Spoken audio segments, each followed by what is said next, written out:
नमस्कार दोस्तों, मैं श्री दीपचंद चौधरी महाविद्यालय ललितपुर से डॉक्टर एस के सिंह आज आप लोगों को बीए प्रथम सेमेस्टर की कक्षा में परीक्षा उपयोगी महत्वपूर्ण प्रश्न बताने जा रहा हूं। आप लोग ध्यानपूर्वक पढ़िएगा, समझिए। हिंदी साहित्य के इतिहास से संबंधित परीक्षा उपयोगी महत्वपूर्ण प्रश्न कौन कौन से हैं यह आपको बताने जा रहा हूं। तो आप लोग ध्यानपूर्वक पढ़िएगा और परीक्षा में अच्छी से तैयारी करके लिखिए। ठीक, आइए देखते हैं हिंदी साहित्य के इतिहास से संबंधित महत्वपूर्ण प्रश्न। आदिकाल, मध्यकाल और आधुनिक काल। ठीक है, आइए देखते हैं आदिकाल। पहला क्वेश्चन है, हिंदी साहित्य के इतिहास के काल विभाजन और नामकरण पर प्रकाश डालिए। ठीक, दूसरा क्वेश्चन है, आदिकाल को वीरगाथा काल क्यों कहा जाता है, वर्णन कीजिए। तीसरा क्वेश्चन है, आदिकालीन साहित्य की प्रमुख प्रवृत्तियां या विशेषताएं बताइए, अथवा आदिकालीन साहित्य की प्रमुख प्रवृत्तियों या विशेषताओं का वर्णन कीजिए।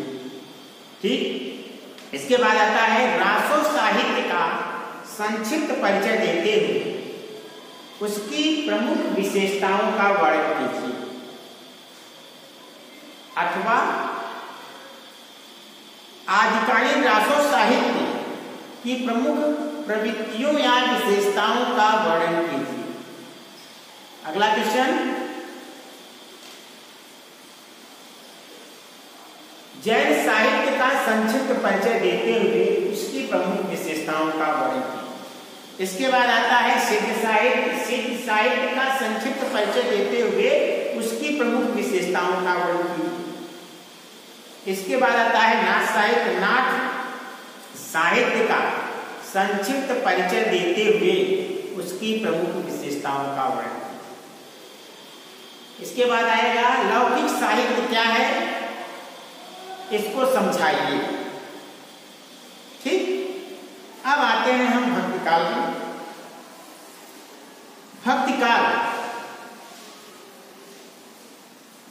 की कई काव्यधाराएं हैं।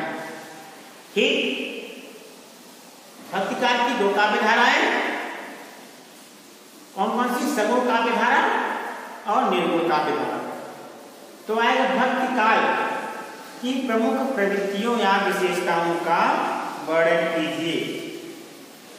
ठीक है ना। इसके बाद भक्तिकाल की विभिन्न काव्यधाराओं का संक्षिप्त परिचय। ठीक है ना।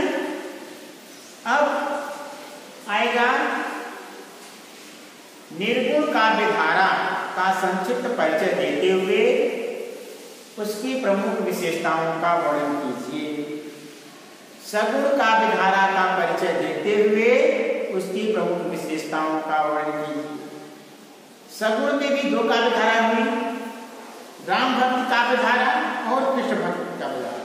तो आएगा राम भक्ति काव्यधारा के कवियों का परिचय देते हुए उसकी प्रमुख विशेषताओं का वर्णन कीजिए। इसके बाद आएगा कृष्ण भक्ति काव्यधारा का परिचय देते हुए उसकी प्रमुख विशेषताओं का वर्णन कीजिए। इसके बाद आते हैं निर्गुण काव्यधारा। निर्गुण काव्यधारा की भी दो काव्यधाराएं हुई। पहली काव्यधारा है ज्ञानाश्रयी या ज्ञान मार्गी काव्यधारा, जिसे हम संत काव्यधारा के नाम से भी जानते हैं।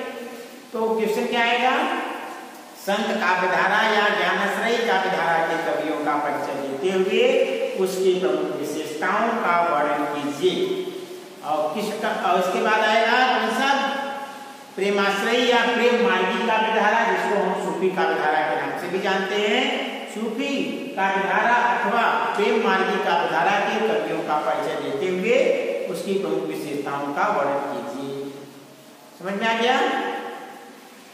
ठीक, अब इसके बाद आते हैं उत्तर मध्यकाल, रीतिकाल।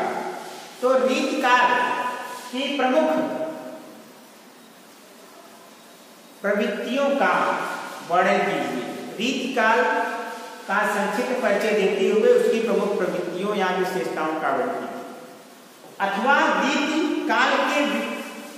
रीतिकाल की काव्यधाराओं का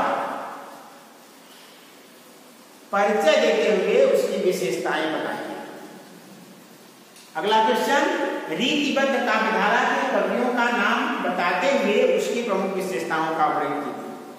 अगला क्वेश्चन, रीति सिद्ध काव्यधारा के कवियों का संक्षिप्त परिचय देते हुए उसकी विशेषताओं का वर्णन कीजिए। अगला क्वेश्चन, रीति मुक्त काव्यधारा के कवियों का संक्षिप्त परिचय देते हुए उसकी प्रमुख विशेषताओं का वर्णन कीजिए। ठीक है, अब आते हैं हम आधुनिक काल, जिसको हम गद्य काल के नाम से भी जानते हैं। अब आधुनिक काल से कौन कौन से क्वेश्चन बनेंगे परीक्षा की दृष्टि से? आधुनिक काल को गद्य काल क्यों कहा जाता है? ठीक,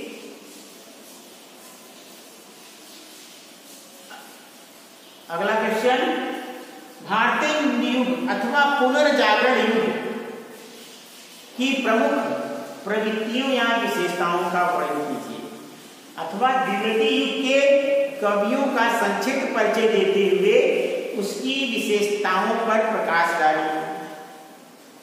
अगला क्वेश्चन, शुक्ल युग या छायावाद युग के प्रमुख कवियों का संक्षिप्त परिचय देते हुए उसकी प्रमुख विशेषताओं का वर्णन कीजिए।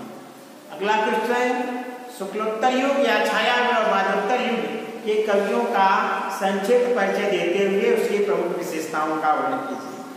अगला क्वेश्चन है, प्रगतिवाद का संक्षिप्त परिचय देते हुए उसकी प्रमुख विशेषताओं का वर्णन कीजिए।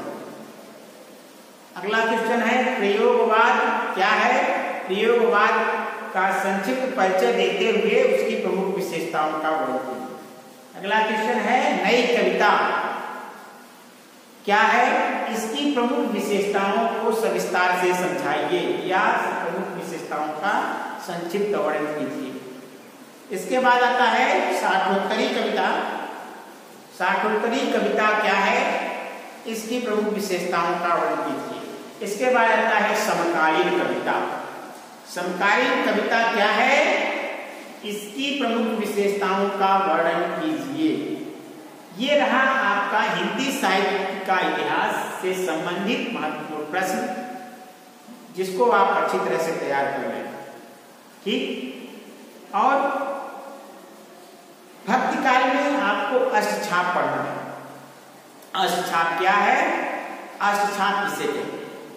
और इधर आपको पढ़ना है प्रयोगवाद में तार सप्तक। तार सप्तक क्या है? चारों तार सप्तक का संक्षिप्त परिचय दीजिए। तार सप्तक क्या है? तार सप्तक के कवियों का संक्षिप्त परिचय दीजिए, अथवा तार सप्तक क्या है? चारों तार सप्तक के कवियों का संक्षिप्त परिचय दीजिए। ठीक है, समझ में आ गया बच्चों? यही क्वेश्चन पूछा जाएगा, इससे ज्यादा पूछा। तो आप लोग अच्छी तरीके से जो मैंने आपको क्वेश्चन बताया वह अच्छी तरह से तैयार करें। ठीक, जिससे कि आप लोगों की परीक्षाएं नजदीक हैं और आप लोग अच्छी तरह से परीक्षाओं में अपना प्रदर्शन कर सको, अच्छे नंबर ले आ सको। ठीक है ना? आज के लिए इतना ही बच्चों। उम्मीद करता हूं कि मैंने आपको जो परीक्षा उपयोगी महत्वपूर्ण प्रश्न हिंदी साहित्य के इतिहास से संबंधित बताए वह आपको अच्छी तरह से समझ में आ गया होगा। बहुत बहुत धन्यवाद।